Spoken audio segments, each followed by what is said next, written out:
ಉದ್ಯೋಗ ಖಾತ್ರಿ ಯೋಜನೆಯಲ್ಲಿ ಮಹಾ ಲೂಟಿಯನ್ನ ಮಾಡಲಾಗ್ಬಿಟ್ಟಿದೆ. ಒಂದಲ್ಲ ಎರಡಲ್ಲ ಲಕ್ಷ ಲಕ್ಷ ಪೀಕಿದೆ ಖತರ್ನಾಕ್ ಖದೀಮರ ಗ್ಯಾಂಗ್.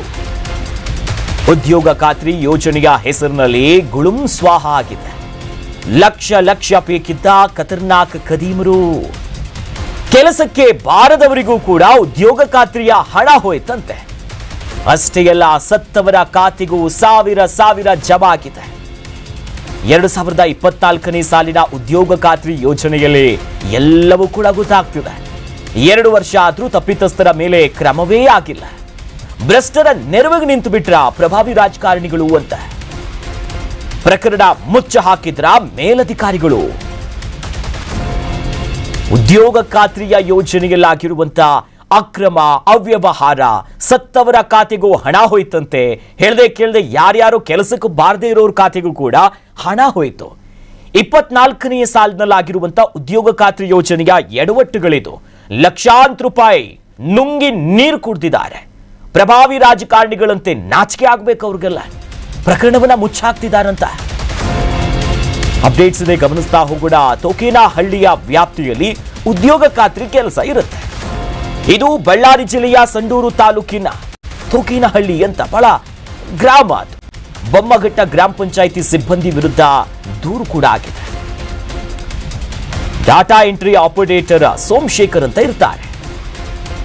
ಬಿಎಫ್ಟಿ ಬಸವರಾಜ್ ಮತ್ತು ಮೇಟಿಗಳಾದಂತಹ ತಿರುಮಲ, ನಾಗಾನಾಯ್ಕು, ರವಿನಾಯ್ಕು ಸೇರಿದಂತೆ ಸ್ಕ್ಯಾಮ್ ಬಯಲಿಗೆಳೆದಿದ್ದಂತ 2 ಯುವಕರು, ಇವರೆಲ್ಲರ ಆಟೋಟೋಪಗಳನ್ನ ಬಯಲಿಗೆಳಿತಾರೆ. ತೋಕೇನಹಳ್ಳಿ ಮೋಹಿಲಾಲ್ ಅನಿಲ್ ದೂರು ಕೊಡ್ತಾರೆ. ತಪ್ಪಿತಸ್ಥರ ಮೇಲೆ ಕ್ರಮಕ್ಕೂ ಕೂಡ ಪತ್ರವನ್ನ ಬರೆದಿದ್ದ ಇಒ, ಆದ್ರೆ ಯಾವ ಕ್ರಮನೂ ಆಗಿಲ್ಲ. ದುಡ್ಡು ಹೊಡಿತಿದ್ದಾರೆ. ಡಾಟಾ ಎಂಟ್ರಿ ಮಾಡುವಂತ ಸೋಮಶೇಖರ್ ಅವರ ಆಟ ಒಂದಲ್ಲ ಎರಡಲ್ಲ, ಇಲ್ಲಿ ಅಕ್ರಮ ಆಗಿದೆ. ಉದ್ಯೋಗ ಖಾತ್ರಿ ಯೋಜನೆಯಲ್ಲಿ 2024, ಈಗ 2026 ಯೋಜನೆಗಳೇ ಬದಲಾಗಿ ಹೋಗ್ಬಿಟ್ಟಿದೆ, ಅದರ ಹೆಸರುಗಳೇ ಬದಲಾಗ್ಬಿಟ್ಟಿದೆ. ಆದ್ರೆ ಉದ್ಯೋಗದಲ್ಲಿ ದುಡ್ಡು ಹೊಡೆದಂತ ಖತರ್ನಾಕ್ಗಳ ಕರಾಳ ಮುಖವನ್ನ ಬಯಲಿಗೆಳೆದಿದ್ರು ಕೂಡ, ದೂರು ಕೊಟ್ಟಿದ್ರು ಕೂಡ ತೋಕೇನಹಳ್ಳಿ ವ್ಯಾಪ್ತಿಯಲ್ಲಿ ಮಾತ್ರ ಹೇಳೋರಿಲ್ಲ ಕೇಳೋರಿಲ್ಲ. ಅಧಿಕಾರಿಗಳೆಲ್ಲ ಏನ್ ಮಾಡ್ತಾರೋ ಗೊತ್ತಿಲ್ಲ. ಮಳೆ ಇಲ್ಲ ಅಂತ ಊರು ಬಿಟ್ಟು ಗುಳೆ ಹೋದ್ರನ್ಸುತ್ತೆ ಸರ್ಕಾರಿ ಅಧಿಕಾರಿಗಳು. ಸಿಬ್ಬಂದಿ ವಿರುದ್ಧ ದೂರು ಕೊಟ್ಟರು ಕೂಡ ಲೆಕ್ಕಕ್ಕೆ ಇಲ್ಲ.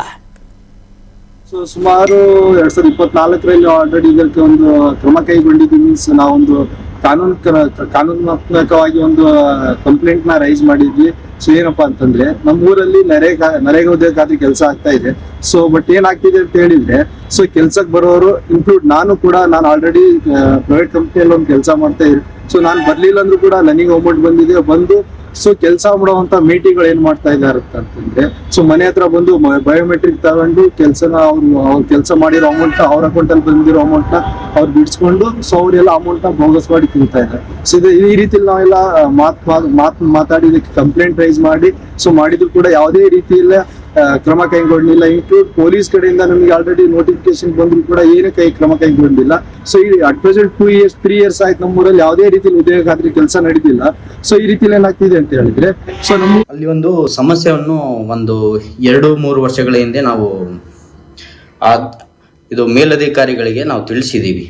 ಇನ್ನುವರೆಗೆ ಅದು ಯಾವುದೇ ರೀತಿ ಕ್ರಮ ಕೈಗೊಂಡಿಲ್ಲ ಅಂದರೆ, ನಮ್ಮೂರಲ್ಲಿ ಕಾನೂನು ಮತ್ತು ಸರ್ಕಾರವನ್ನು ಯಾವುದೇ ರೀತಿಯಲ್ಲಿ ನಂಬ್ತಾ ಇಲ್ಲ. ಆ ರೀತಿಯಾಗಿದೆ. ಯಾಕಂದರೆ ಅಲ್ಲಿ ಅನ್ಯಾಯ ಆಗಿದೆ ಜನರಿಗೆ, ಭ್ರಷ್ಟ ಮಾಡೋರಿಗೆ, ಮೇಲಧಿಕಾರಿ ಇರೋರಿಗೆ, ಅಂಥವರಿಗೆ ಈ ಚೈನ್ ಸಿಸ್ಟಮ್ ಏನಿದೆ ಅದನ್ನು ಕಟ್ ಮಾಡಬೇಕು. ಭ್ರಷ್ಟ.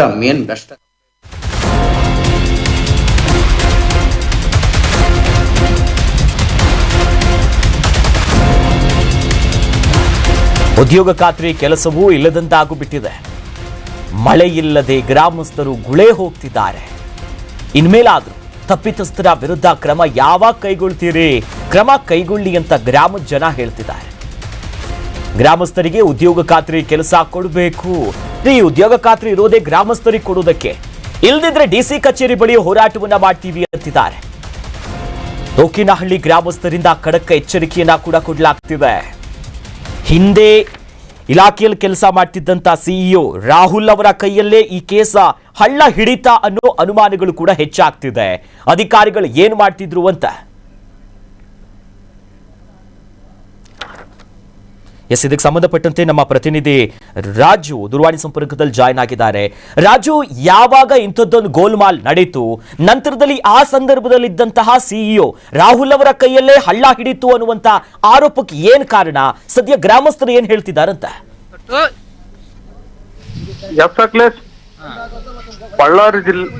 ಬಳ್ಳಾರಿ ಜಿಲ್ಲೆಯ ಸಂಡೂರು ತಾಲೂಕಿನ ಏನು ಈ ಬೊಮ್ಮಘಟ್ಟ ಗ್ರಾಮ ಪಂಚಾಯತಿ ವ್ಯಾಪ್ತಿಯಲ್ಲಿ ಬರ್ತಕ್ಕಂತ ಒಂದು ತೋಕೇನಹಳ್ಳಿ ಅಂತ ಒಂದು ತಾಂಡ ಇರುತ್ತೆ. ಅಲ್ಲಿ ಸುಮಾರು ಈ 2 ವರ್ಷದ ಹಿಂದೆ ಅಂದ್ರೆ 2024ರಲ್ಲಿ ನರೇಗಾ ಯೋಜನೆ ಅಂದ್ರೆ ಉದ್ಯೋಗ ಖಾತ್ರಿ ಅಡಿ ಕೆಲಸವನ್ನ ಮಾಡಲಾಗುತ್ತೆ.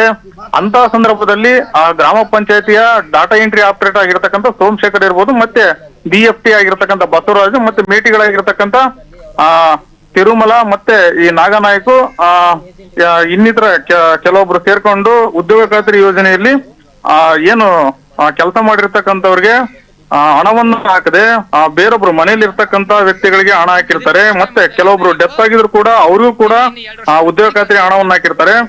ಇದಕ್ಕೆ ಸಂಬಂಧಪಟ್ಟಂತೆ ಅಲ್ಲಿಯ ಸ್ಥಳೀಯ ವ್ಯಕ್ತಿಗಳಾಗಿರ್ತಕ್ಕಂಥ ಅನಿಲ್ ಆಗಿರ್ಬೋದು, ಮತ್ತೆ ಮೊಹಿಲಾಲ್ ಅನ್ನುವಂತ ಇಬ್ರು ಯುವಕರು ಇದ್ರ ವಿರುದ್ಧ ಈ ಸ್ಕ್ಯಾಮ್ ವಿರುದ್ಧ ಧ್ವನಿಯನ್ನ ಎತ್ತಾರೆ.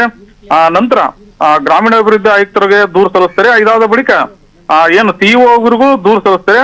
ಇದಾದ ನಂತರ ಅಲ್ಲಿನ ಹಳೆ ಇಒ ಆಗಿರ್ತಕ್ಕಂಥ ಚಡಕ್ಷೇರಿ ಅವರು ಆಗಿನ ಏನು ಸಿಇಒ ಆಗಿರ್ತಕ್ಕಂಥ ರಾಹುಲ್ ಶರಣಪ್ಪ ಸಂಕನೂರ್ ಅವರಿಗೆ ಒಂದು ಲೆಟರ್ನ ಬರೀತಾರೆ. ಈ ತರ ಬೊಮ್ಮಘಟ್ಟ ಗ್ರಾಮ ಪಂಚಾಯತಿ ಸಿಬ್ಬಂದಿಗಳು ಮತ್ತೆ ಮೇಟಿಗಳು ಈ ತರ ಒಂದು ತಪ್ಪನ್ನ ಮಾಡಿರ್ತಾರೆ, ಹೀಗಾಗಿ ಇವ್ರ ವಿರುದ್ಧ ಕಾನೂನು ಕ್ರಮ ಕೈಗೊಳ್ಬೇಕು ಅಂತಂದೇಳಿ ಒಂದು ಪತ್ರವನ್ನ ಬರೀತಾರೆ. ಇದಾದ ನಂತರ ಈ ಪ್ರಕರಣ ಸಿಇಒ ಆಗಿರ್ತಕ್ಕಂಥ ರಾಹುಲ್ ಶರಣಪ್ಪ ಸಂಕನೂರು ಅವರ ಗಮನಕ್ಕೆ ಬರುತ್ತೆ. ಅದಾದ ನಂತರ ಈ ಪ್ರಕರಣ ಯಾವುದೋ ಒಬ್ಬ ರಾಜಕೀಯ ಪ್ರಭಾವ ವ್ಯಕ್ತಿಯಿಂದ ಹಳ್ಳ ಹಿಡಿತು, ಜೊತೆಗೆ ಸಿಇಒ ಆಗಿರ್ತಕ್ಕಂಥ ರಾಹುಲ್ ಶರಣಪ್ಪ ಸಂಕನೂರ್ ಅವರ ಕೈಯಲ್ಲೇ ಹಳ್ಳ ಹಿಡಿತು ಅನ್ನುವಂತ ಒಂದು ಕೆಲವೊಂದು ಆರೋಪಗಳು ಕೂಡ ಕೇಳಿ ಬರ್ತಾ ಇರುವಂತದ್ದು. ಇನ್ನು 2 ವರ್ಷ ಆದ್ರೂ ಕೂಡ ತಪ್ಪಿತಸ್ಥರ ವಿರುದ್ಧ ಯಾವುದೇ ಕ್ರಮ ಆಗಿಲ್ಲ ಅಂತಂದೇಳಿ ಸದ್ಯಕ್ಕೆ ಅಲ್ಲಿನ ಸ್ಥಳೀಯರು ಆರೋಪ ಮಾಡ್ತಾ ಇರುವಂತದ್ದು. ಜೊತೆಗೆ ಈಗಲೂ ಕೂಡ 2 ವರ್ಷದಿಂದ ನರೇಗಾ ಉದ್ಯೋಗ ಖಾತ್ರಿ ಕೆಲಸ ಕೊಡ್ತಾ ಇಲ್ಲ ಅಂತಂದೇಳಿ ಅಲ್ಲಿನ ಜನರು ಆಕ್ರೋಶ ಹೊರಡ್ತಾ ಇರುವಂತದ್ದು. ಅಖಿಲೇಶ್, ಥ್ಯಾಂಕ್ ಯು ರಾಜು ತಮ್ಮೆಲ್ಲ ಡೀಟೇಲ್ಸ್ಗೆ. ಕೆಲಸ ಮಾಡ್ತಿಲ್ಲ, ಅದಕ್ಕೆ ಕ್ಲಿಯರ್ ಆಗ್ಬೇಕಪ್ಪ ಅಂದ್ರೆ ಕೂಡ ಗಮನ ಹರಿಸ್ತಾ ಇಲ್ಲ. ಅವರ ಕೊಂಡೆ ಜಲ್ಲ ನಮ್ಮ ಕಡೆ ಬಂದು ಅವರ ಕೊಂಡೆ ಹಾಕ್ತಾರೆ ಅವರು. ಕರ್ನಾಟಕ ನ್ಯೂಸ್ ಬೀಟ್ ಫಾಲೋ ಮಾಡಿ, ಸಬ್ಸ್ಕ್ರೈಬ್ ಮಾಡಿ.